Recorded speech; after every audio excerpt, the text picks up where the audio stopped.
Okay, so the next optimization is about performance, right? You have to be able to gauge when something is not performing and what's performing. What's that number, right?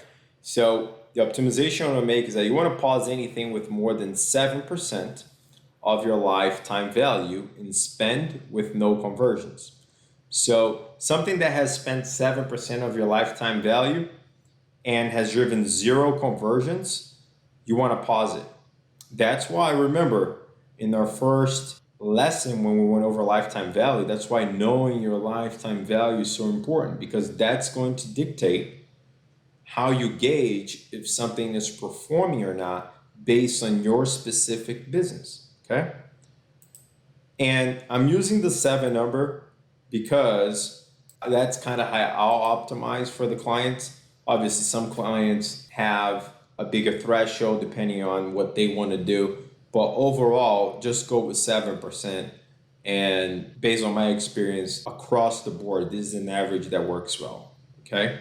So you're going to pause anything, keywords, devices, right, at the ad group level, demographics, days and times, right? These are all segments of our campaign that we already went over, right? So what we can do is that inside one of these campaigns, right, we go inside this one, we can look at, again, audiences that we should pause. We can look at the keywords that we can pause, all that stuff. So let's look at one with data here. So we can pause the keywords. We can, pause audiences inside that are not performing inside this campaign. We can pause demographics, right, based on age range. We can look at the locations and see how locations are doing. If we want to segment locations further, we can look at devices. One thing about devices, we just got to make sure that we have ad group selected here instead of campaign, so we look at more granular data. Okay, let me remove this so it's a little bit cleaner. But all these segments where we can choose either to remove or to pause something, right? Ads as well. So you want to look at you want to be able to look at all these segments. If something has gotten more than 7% of your lifetime value and no conversions, you want to pause it. And why 7%? Because you need to be sure that something isn't working before pausing it, right? You don't want to pause something right away. You want to give it enough time so you're sure that it's not working. And if you're selling a digital product or a coaching program online like this one, you want to wait a little longer, right? Because if you're getting a conversion, a sale, spending 20% on something, right? And your business is not lead oriented, right? You don't need a lead. It's a straight sale. You want to give it more time. Okay, you want to spend at least 25% of your product cost before you pause something. But also take your refund rate into account. And what I mean by that, let's say out of 10 products that you sell, you get 1 refund. So you got to take that number based on 9 sales, not 10 sales. Okay, when calculating what your product cost is. Okay, so in this scenario, I would give it more time just because if you spend 25%, let's say your product costs $1,000 and you spent $250 and you got a conversion, that's pretty good. That's a 4-to-1 ROI, right? And so that's something to keep in mind. I would have a higher tolerance when selling a digital program or a product like that. Keep that in mind. And I know we're talking about things with no conversions, but we're going to get into also pausing terms with a high CPL. So again, this is one optimization you can make, something that has spent 7% of your lifetime value with no conversions. And then you also want to pause things that have a high CPL, a high cost per lead. Okay, and I'm going to show you how to calculate the ideal cost per lead for your account in the next video. All right, just wanted to take this quick break here to let you know that if you need help managing your campaigns or just learning more about Google Ads in general, There's a link in the description below this video that you can click to book a time with me. Right? It doesn't matter if you're a specialist, if you're a business owner, if you're a director who wants to learn more about Google Ads so you can better manage your team or delegate to other agencies. We can talk about your goals and then see what are the best steps to take from there. All right, so there's a link in the description below, and hopefully we'll get to talk soon. Now let's get back to this lesson. Let's do a quick recap on what would be that 7% of your lifetime value, right? What would be this 7%? So we already went over lifetime value, but let's do it again. This is the equation. It's the net profit per customer times number of transactions times the retention period.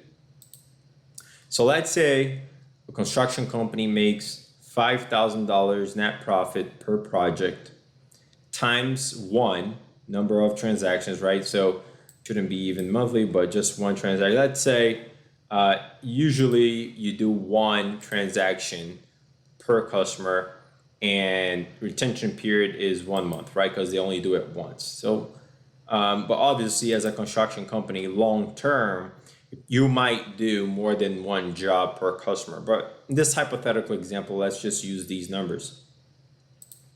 And this will also be something similar if you're selling an online product. Most likely you have a set number there too. So again, 5,000 times 1 equals 5,000. That's your lifetime value.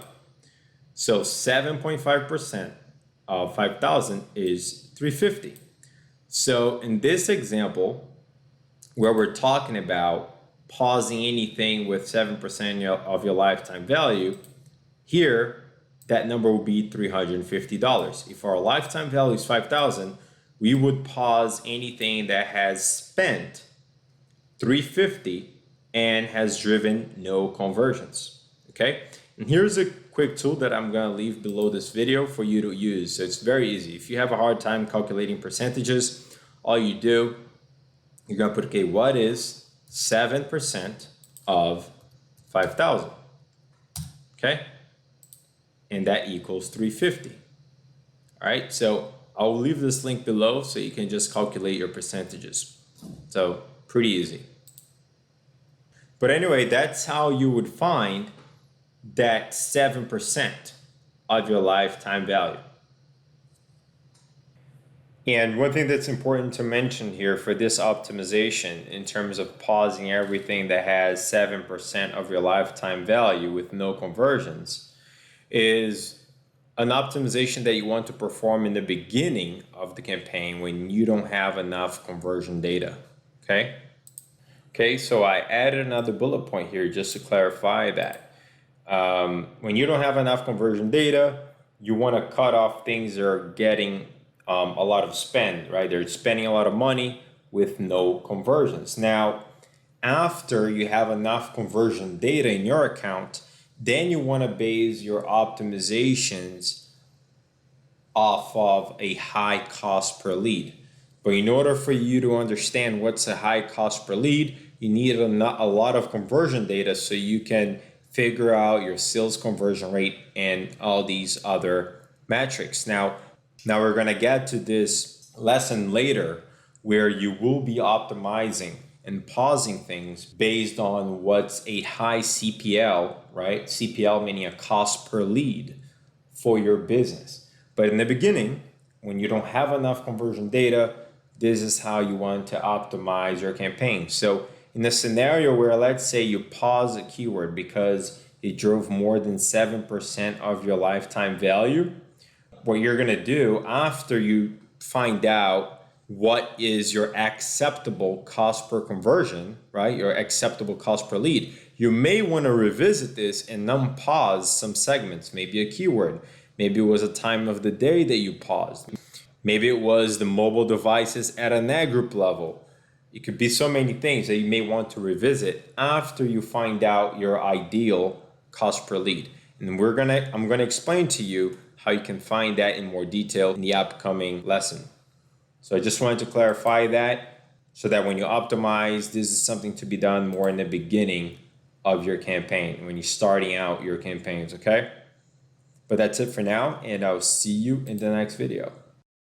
Hello everyone, I hope you have enjoyed this content and I hope you have learned something here today. And if you really enjoyed this, please subscribe to the channel, comment, leave your thoughts below, and share it with your friends, right? You don't have to share it publicly, you can just share it privately with people that you think may like this content. That's a way that you can show me that you really enjoyed it and that I'm doing the right thing, right? That I'm putting the right type of content out that are helping people better manage their Google Ads accounts. But I just wanted to take this time to thank you, and I'll see you in the next lesson. Take care.